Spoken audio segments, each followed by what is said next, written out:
2-0 here at the bottom of the fourth with Trevor Austin up to bat, looking for an opportunity here to get on base and maybe get some scoring positions for the Tigers. Very windy up here, as that pitch is going to be outside, and then there's going to be one inside for a 1-1 count.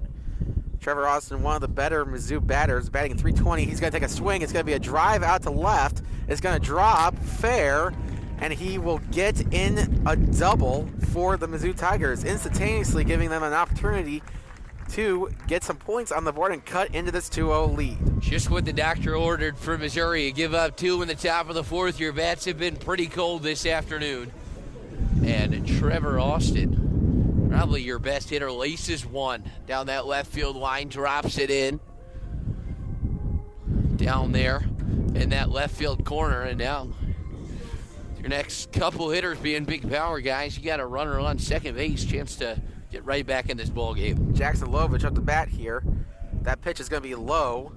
This is definitely the guy, as Billy said, that you want in this opportunity here for a run. Slugging .660, one of the better sluggers and heavy hitters here for the Tigers.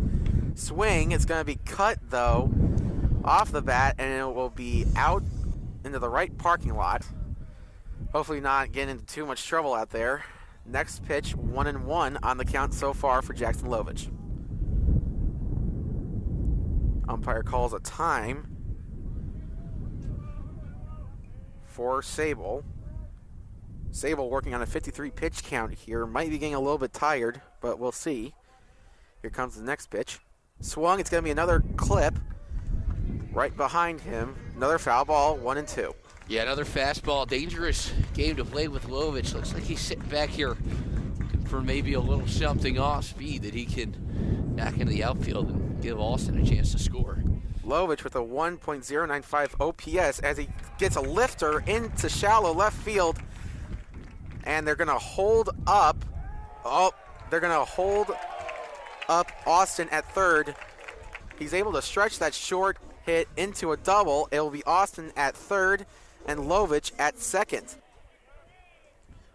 Both teams here hitting pretty good. Purdue-Fort Wayne hitting 4 of 16 and Mizzou hitting 3 of 11.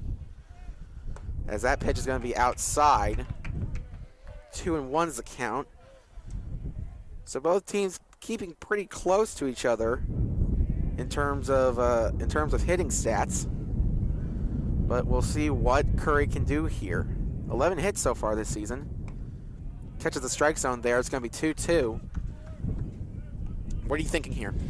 Yeah, I mean, I think Thomas Curry's earned the right to swing away 10 RBIs on the season, 2 home runs.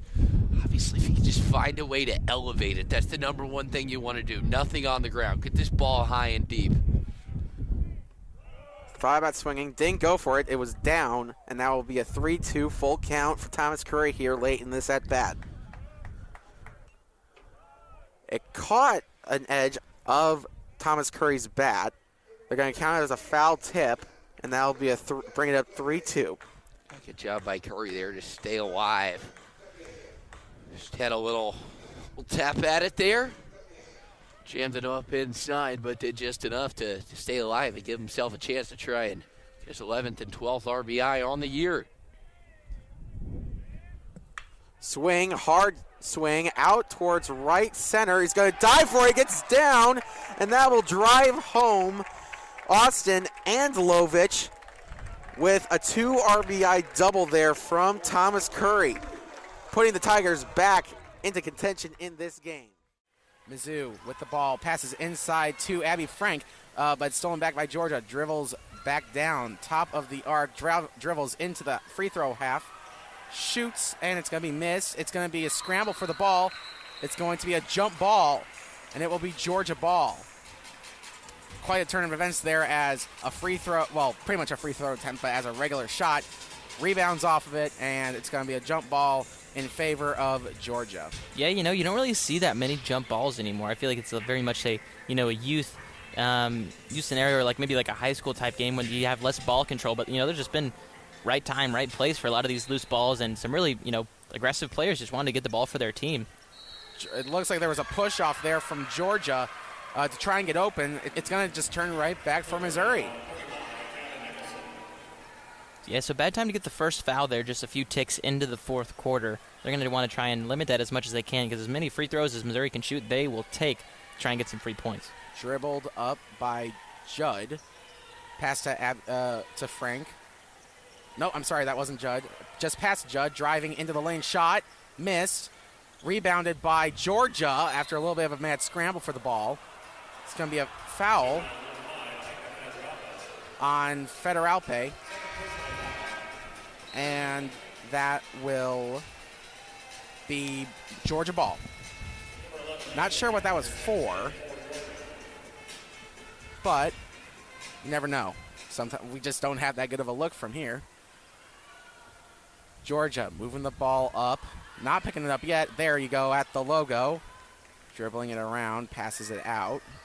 Top of the arc, Tanaya passes it down to Javine Nicholson. Back out to the arc.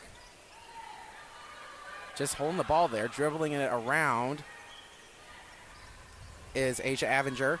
Shoots, missed. It's going to be thrown out of bounds by the Georgia Bulldogs after the rebound. And it will be Mizzou ball. Just wasn't sure what was in her mind going through that one, just kind of lobbing it out of bounds at that point.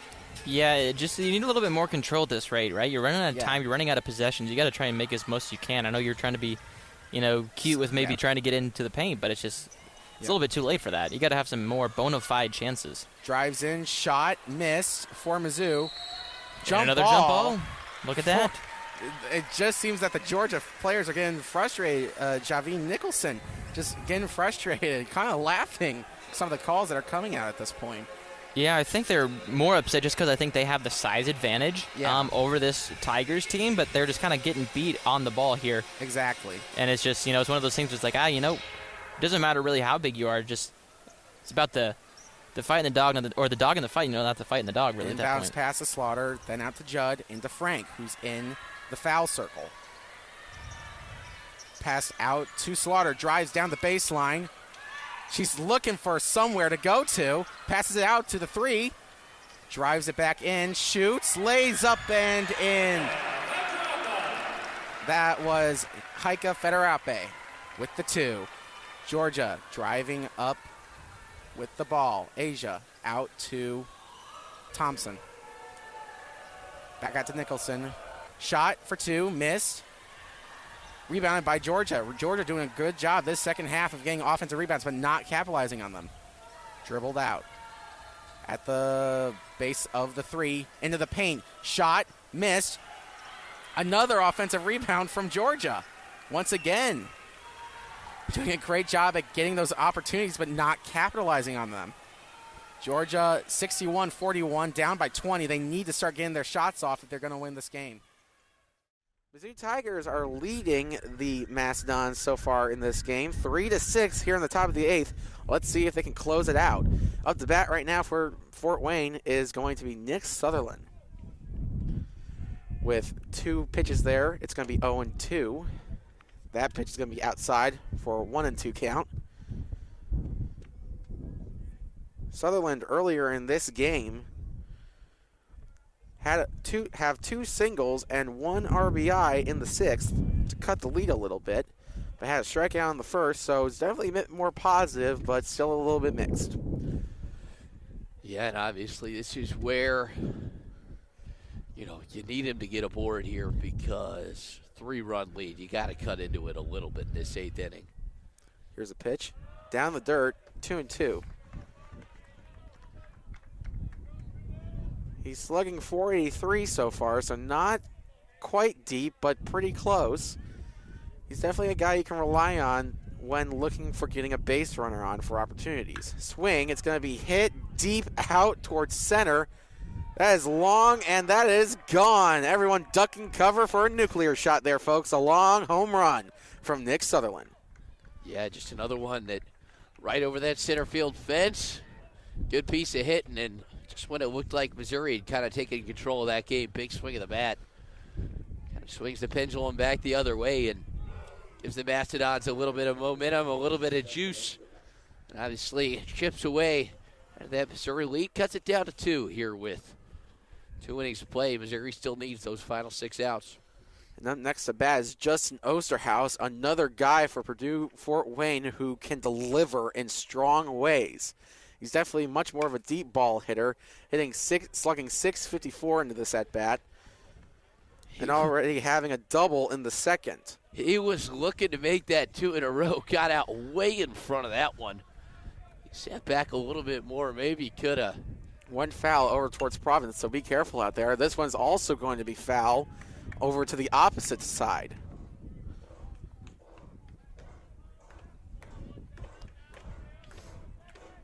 Oh, and 2's the count here with 0 outs in the bottom of the 8th and 1 run already on the board in this inning for the Fort Wayne Mastodons. That pitch is going to be outside, 1-2. On an 0-2 count, you can afford to go there. Maybe try and get him going. You got a pitch or two to burn. Look for a ball here, but that's going to be a long drive out towards deep right field. That's 2 in a row for the Purdue Fort Wayne Mastodons, with Justin Osterhaus getting a long home run to right field. Yeah, Mizzou with 2 home runs. Bottom of the 7th, Mastodons coming right back. Exactly, with 2 of their own. You could tell he was sitting on that fastball. He was licking his chops. He was a little bit unlucky on that foul ball just out in front of it, like we mentioned, but boy, when he found that pitch, he killed that thing. Up next for the Purdue Fort Wayne Mastodons, it's going to be Ben Higgins. Not doing too good on his game so far. Only has a strikeout, a ground out, and a fly out. You got to find a way to reset right now if you're Pete. Couple outs. And that's going to be low in the dirt. It's going to bring out the count to 2-0 here. So definitely Higgins' bat so far. His count, at least. Goes for it. Doesn't get it, though. And that's going to go for 3-0 on the count. So if you're Peen, you definitely want to take a step back. Here's the pitch. It's another ball here, and that will walk Ben Higgins. Like we said earlier today, this team has had trouble closing out games. And it seems like the troubles are just continuing here for Jacob Pete.